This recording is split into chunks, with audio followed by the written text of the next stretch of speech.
اور کسی بھی جگہ پر کسی پلیٹ فارم پر ملکی ہو یا بین الاقوامی یہ نہیں سمجھا یا کہا گیا کہ پاکستان کی موجودہ چنتخب حکومت اور اس کے ہینڈلرز دہشت گردی کے خلاف اس جنگ میں یا اس واقعے کے اوپر کوئی ایک مشترکہ نیریٹو یا بیانیہ بنانے کے اندر کامیاب ہو سکے۔ اس کے بعد فوری طور پر پاکستان کی سیاسی اور عسکری قیادت کا، شہباز شریف صاحب کا، موجودہ آرمی چیف صاحب کا اور مریم نواز صاحب کا سعودی عرب جانا انتہائی معنی خیز ہے۔ اور یہ کہا جا رہا ہے کہ نواز شریف، جو کہ ہمیشہ ان کی کوشش ہوا کرتی ہے کہ رمضان المبارک کا جو آخری عشرہ ہے وہ جناب سعودی عرب میں گزاریں، ان کے متعلق خبریں آئیں کہ ان کی طبیعت خراب ہے، وہ بیمار ہیں، پرشرار بیماری اس لیے بھی بن گئی کہ کوئی تفصیلات نہیں شیئر کی گئی میڈیا کے ساتھ۔ اور پھر آج اچانک سے ایک خبر سامنے آتی ہے اور وہ خبر یہ ہوتی ہے کہ نواز شریف صاحب نے کہا ہے کہ بلوچستان کے جو بھی مسائل ہیں ان کا حل صرف اور صرف جمہوری طریقے سے ممکن ہے۔ اور کچھ لوگوں نے اس کو ایک لطیفے کے طور پر بھی دیکھا کہ کہاں میاں نواز شریف صاحب اور کہاں جمہوریت، اور پھر کچھ لوگ یہ سوال بھی کر رہے ہیں کہ میاں صاحب کو اچانک اس جمہوریت کی کیسے یاد آ گئی، جبکہ اچھی طرح سے اس بات کا انہیں اندازہ ہے کہ پاکستان میں اس وقت نہ ہی مرکز کے اندر، نہ ہی پنجاب کے اندر، نہ ہی بلوچستان کے اندر اور نہ ہی سندھ کے اندر کسی قسم کی جمہوری حکومت ہے، کیونکہ وہ فارم 47 کی حکومتیں ہیں اور ماں سوائے خیبر پختونخوا صوبے کے، جہاں پاکستان تحریک انصاف مسلسل 3 ٹرم سے بڑے ہی واضح اور شفاف انداز میں جیت رہی ہے، اس کے علاوہ پورے پاکستان کے اندر جو الیکشنز ہیں ان کے اوپر ایک بہت بڑا سوالیہ نشان ہے۔ تو نواز شریف صاحب کا یہ بیان جو ہے وہ جمہوری اقدار کو سمجھنے والے جو حلقے ہیں ان کے اندر بڑی حیرت سے دیکھا جا رہا ہے کہ بلوچستان کے مسائل کا حل صرف اور صرف جمہوری طریقے سے ممکن ہے۔ میاں صاحب کیا جو باقی پاکستان ہے کیا اس کے مسائل کا حل بھی صرف اور صرف جمہوری طریقے سے ممکن نہیں؟ ان سے جناب وفاقی وزیر قانون اعظم نذیر تارڑ صاحب ملاقات کرتے ہیں، سپریم کورٹ بار ایسوسیشن کے جناب میاں محمد رؤوف عطا صاحب ملاقات کرتے ہیں، صدر بلوچستان ہائی کورٹ بار ان سے ملاقات کرتے ہیں، اور خبر یہ جاری کی جاتی ہے میڈیا کو کہ میاں رؤوف عطا نے نواز شریف سے یہ درخواست کی ہے کہ سیاسی قائدین اور بلوچستان کے رہنماؤں کو ایک پلیٹ فارم کے اوپر اکٹھا کریں، اور اعلامیہ یہ بتا رہا ہے کہ جناب اس سے ہی صوبے کے مسائل کے حل پر قومی اتفاق رائے قائم کیا جا سکے گا۔ اب ایک سوال پیدا ہوتا ہے کہ جناب جب یہ سوالات اٹھے کہ نواز شریف صاحب کہاں پر تھے، تو اس کے بعد کاؤنٹر نیریٹو بنانے کے لیے اس ملاقات کو کرایا گیا، اس کی خبر لیک کی گئی، لیکن سوالات تو مزید اٹھ گئے کہ گویا یہ خبر خود اس بات کی تصدیق کر رہی ہے کہ اگر نواز شریف کو دوبارہ جھاڑ پونجھ کر لانچ کرنے کا ارادہ کر ہی لیا گیا ہے تو اس کا کیا مطلب ہے کہ قومی سلامتی کمیٹی کا جو اجلاس تھا وہ اپنے مقاصد حاصل نہیں کر سکا، اور بلوچ قیادت کی جانب سے، محمود خان اچکزئی کی جانب سے، اختر مینگل کی جانب سے، اور مولانا فضل الرحمان جن کی خیبر پختونخوا اور بلوچستان کے اندر بہرحال ایک سیاسی بیس ان کے والد مولانا مفتی محمود صاحب ہی کے زمانے سے موجود ہیں، وہ تمام کے تمام لوگ اس وقت کیا بات کر رہے ہیں کہ کوئی آپریشن نہیں،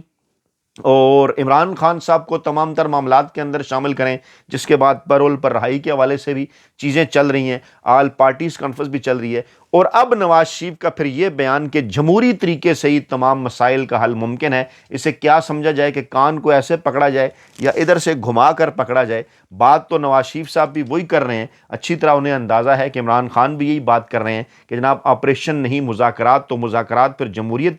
جمہوری راستہ مذاکرات ہی ہے۔ مولانا فضل الرحمان بھی یہ بات کر رہے ہیں، جو اختر مینگل صاحب ہیں وہ بھی یہ بات کر رہے ہیں، محمود خان اچکزئی یہ بات کر رہے ہیں، اور میاں رؤوف عطا کہتے ہیں کہ جناب بلوچستان میں دہشت گردی کے خاتمے اور امن کی بحالی کے لیے جمہوری طرز عمل واحد قابل عمل راستہ ہے، اور نواز شریف نے بلوچستان کی موجودہ صورتحال پر دکھ اور تشویش کا اظہار کیا اور ہر ممکن اقدامات کرنے اور امن کی بحالی کے لیے اپنا کردار جو ہے وہ ادا کرنے کے لیے یہ کہا۔ ٹھیک ہے جی، اور میاں نواز شریف صاحب سے یہ بیان جو منسوب کیا گیا ہے کہ جمہوری طریقے ہی سے ممکن ہے، ہیڈ لائن کے اندر یہ میاں صاحب سے منسوب کیا گیا، نیچے خبر کے اندر میاں رؤوف عطا سے منسوب کیا جا رہا ہے کہ بلوچستان میں دہشت گردی کے خاتمہ اور امن کی بحالی کے لیے جمہوری طرز عمل ہی واحد قابل عمل راستہ ہے۔ کیا حاصل کرنا چاہتے ہیں؟ نیچے دوبارہ کہہ رہے ہیں کہ نواز شریف نے جلد بلوچستان کا دورہ کرنے کا بھی اعلان کیا اور صوبے کے مسائل کا حل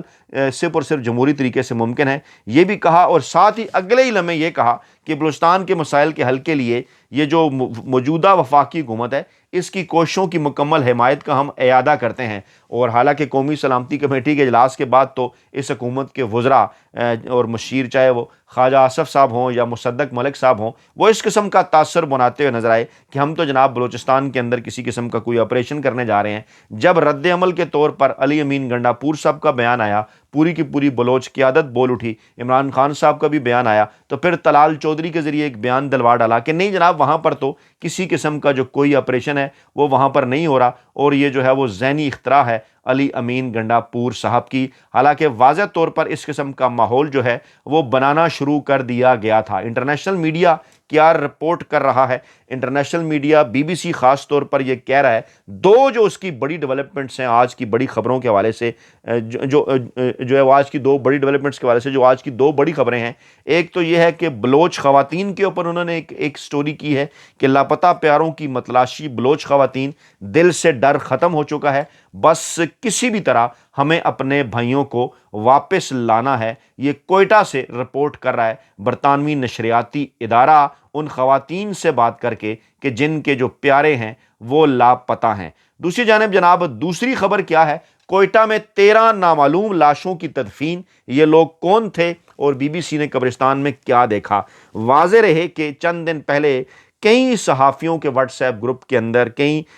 جو ہے وہ حکومتی ارکان، اپوزیشن ارکان کے واٹس ایپ کے گروپس کے اندر ایک ویڈیو گردش کرتی ہوئی نظر آئی کہ ایک صاحب کچھ قبریں جو ہے اس ویڈیو کے اندر قبریں دکھا رہے تھے اور بتا رہے تھے کہ بڑے پرسرار انداز میں کچھ سرکاری اہلکاروں نے انہیں دفنایا ہے۔ یہ 13 نامعلوم لاشیں ہیں، یہ کون لوگ تھے؟ اس پر بی بی سی نے ایک پوری سٹوری کی ہے، کیونکہ کچھ لوگ یہ دعویٰ کر رہے تھے کہ جناب یہ مسنگ پرسن ہیں، ان کو مار کر یہاں لا کر دفنا دیا گیا ہے۔ پھر کل سرفراز بگٹی صاحب نے کہا کہ نہیں جناب یہ جو دہشت گردی کا واقعہ ہوا اس کے اندر جو مارے جانے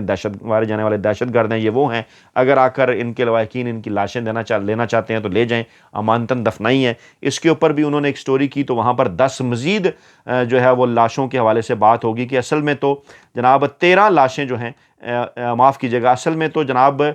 جو ہے وہ 23 لاشوں کا معاملہ تھا، اور یہ کہا گیا کہ بلوچ یکجہتی کمیٹی اور لاپتہ افراد کے رشتہ داروں کی تنظیم voice for Baloch missing person کی جانب سے سوشل میڈیا پر یہ دعویٰ کیا گیا تھا کہ 23 نامعلوم افراد کی لاشیں کوئٹہ لائی گئی ہیں، اور تمام افراد جو ہیں وہ اپنے لواحقین کی شناخت کے لیے اور جو تمام لواحقین اور جو تمام رشتہ دار ہیں وہ لاپتہ افراد کی شناخت کے لیے سول اسپتال پہنچیں۔ پھر جناب کہا گیا کہ یہ جناب 23 جو ہے وہ مسخ شدہ لاشیں تھیں، اور فورسز کا دعویٰ ہے کہ یہ مقابلے میں مارے گئے ہیں، اور اس کے بعد پھر کہا گیا کہ 13 تو دفنا دی گئی ہیں، باقی 10 کدھر گئی ہیں۔ یعنی بلوچستان کے اندر یہ جو معاملہ ہے وہ اس وقت چل رہا ہے، اور ابھی بھی وہاں پر اس وقت اس کے جو آفٹر افیکٹس ہیں، آفٹر شاکس ہیں، جو کہ وہاں پر دہشت گردی کا واقعہ ہوا، پھر وہاں پر جو آپریشن ہوا اس کے اوپر چل رہی ہے بات۔ اور خاص طور پہ آرمی چیف صاحب کا یہ بیان تھا کہ ہارڈ سٹیٹ ہم نے بننا ہے، سافٹ سٹیٹ کی بنائی۔ اس کے اوپر بھی جو ہے وہ بی بی سی کی ایک تحریر ہے کہ آہنی ریاست کی جگہ ایک بار آئینی ریاست بن کر دیکھیں تو کیا ہوتا ہے، یعنی آہنی، ہارڈ، اور آئینی، یعنی کہ جو آئین، قانون اور جمہوریت کے اوپر عمل رکھے۔ اب یہ بیک گراؤنڈ میں نے آپ کے سامنے اس لیے رکھا کہ ایک شدید مشکل صورتحال ہے اس وقت اس موجودہ چنتخب حکومت کے لیے، ان کے ہینڈلرز کے لیے، کیونکہ اگر کسی قسم کا کوئی آپریشن بھی کرنا پڑے نا تو وہاں پر اس سے پہلے کوئی ایک سیاسی حمایت بھی مختلف سیاسی جماعتوں سے حاصل کرنا ضروری ہوتی ہے۔ کسی قسم کی بھی کوئی سیاسی حمایت انہیں نہیں مل پا رہی۔ آج نواز شریف کی جانب سے بھی ان سے منسوب ایک بیان آ گیا کہ جمہوری طریقے سے جناب آگے بڑھا جائے، اور اسی ماحول کے اندر جناب یہ شرط بھی سامنے آ گئی، جناب عمران خان کو اور پاکستان تحریک انصاف کو یہ کہا جا رہا ہے کہ آپ جناب یہ ایک شرط مان لیں۔ انٹرسٹنگ شرط وہ کیا ہے، میں نے آپ کے گوش گزار کرنی تھی، میں نے کہا تھا آخر میں کہ جناب وہ شرط ہے کہ سوشل میڈیا کا استعمال آپ ترک کر دیں۔ مسئلہ انہی تینوں سوشل میڈیا اکاؤنٹس کے ساتھ ہے، عمران خان کا، پی ٹی آئی آفیشل کا اور تحریک انصاف کا، جن کے متعلق انصار عباسی صاحب نے آج سٹوری بھی کی کہ پتہ چلا ہے کہ یہ تینوں جو ہے وہ جو عمران خان کی بہن علیمہ خان ہے، جب ان سے ملاقات کرتی ہیں ان کے ذریعے جو بھی عمران خان کا نیریٹو بیان ہوتا ہے، جو عمران خان بات کرتے ہیں، وہ بھجوایا جاتا ہے سوشل میڈیا چلانے والی ٹیم کو، اور وہ پھر عمران خان کا جو موقف ہوتا ہے وہ سوشل میڈیا اکاؤنٹس کے اوپر آ جاتا ہے، اور سب سے زیادہ پریشانی اس چنتخب حکومت کو اور اس کے جو ہینڈلرز ہیں ان کو ان سوشل میڈیا اکاؤنٹ سے ہے۔ تو صرف ایک شرط ہے جناب، وہ مان لی جائے 1 سال تک، کہا گیا کہ اگر آپ 1 سال جو ہے وہ اس معاملے کے اوپر خاموشی اختیار کر لیں، اور ماضی میں بھی ہوتا رہا، میرے پاس 2 کتابیں ہیں، اور الیکشن نہ ہو سکے، یہ جناب جب بھٹو صاحب کو اقتدار سے نکالا گیا اس کے اوپر پروفیسر غفور صاحب کی کتاب ہے، یہ جناب نواز شریف اقتدار سے عطاب تک جب نواز شریف کو نکالا گیا اس کے اوپر کتاب ہے، اور دونوں دفعہ ایک ہی پیٹرن جناب ہمیں نظر آتا ہے کہ پیپلز پارٹی اور نون لیگ کو جب گھروں کو بھجوایا گیا، نواز شریف کو، اس سے پہلے بھٹو صاحب کو، بعد میں بینظیر بھٹو نے بھی جلا وطنی اختیار کر لی، نواز شریف صاحب نے بھی جلا وطنی اختیار کر لی، ڈیل کر لی، بینظیر بھٹو بھی کوئی لمبا عرصے کے لیے خاموش رہیں 1985-86 میں واپس آنے سے پہلے، اور نواز شریف صاحب بھی جناب مشرف دور میں واپس آنے سے پہلے لمبا عرصہ خاموش رہے، یعنی انہوں نے خاموشی قبول کر لی۔ یہاں عمران خان صاحب جناب آ گئے ہیں آؤٹ آف سلیبس، اور عمران خان خاموش نہیں بیٹھ رہے، کوئی بھی ڈیل ماننے سے انہوں نے انکار کر دیا ہے، باہر جانے سے انہوں نے انکار کر دیا ہے، خاموش بیٹھنے سے انہوں نے انکار کر دیا ہے۔ اس لیے جناب ابھی تک اس ڈیل کے اندر، این آر او کے اندر، پاکستانی اسٹیبلشمنٹ کو، طاقتور حلقوں کو کامیابی نہیں ہو پا رہی، اور یہی کہا جا رہا ہے کہ اسٹیبلشمنٹ کی جانب سے این آر او میں صرف ایک مطالبہ ہے، یعنی ایک شرط ہے، تمام کے تمام گرین سگنل اسٹیبلشمنٹ کی جانب سے دیے جا چکے ہیں کہ جناب رہائی کا اعلان ہو سکتا ہے، راز کھولے جا چکے ہیں خود ساختہ ترجمانوں کی جانب سے کہ یہ ایک بات مان لیں۔ اسی حوالے سے مسلسل آج پنڈی اسلام آباد کے اندر ہو رہی تھی جناب بات، رات سے لے کے صبح تک پاکستان تحریک انصاف اس پر کیا رد عمل دیتی ہے، اگلی ویڈیو میں آپ کے سامنے تفصیلات رکھیں گے۔ اپنا بہت خیال رکھیے گا، دعاؤں میں یاد رکھیے گا، نئی ویڈیو کے ساتھ جلد حاضر ہوں گے، اللہ نے کے بعد۔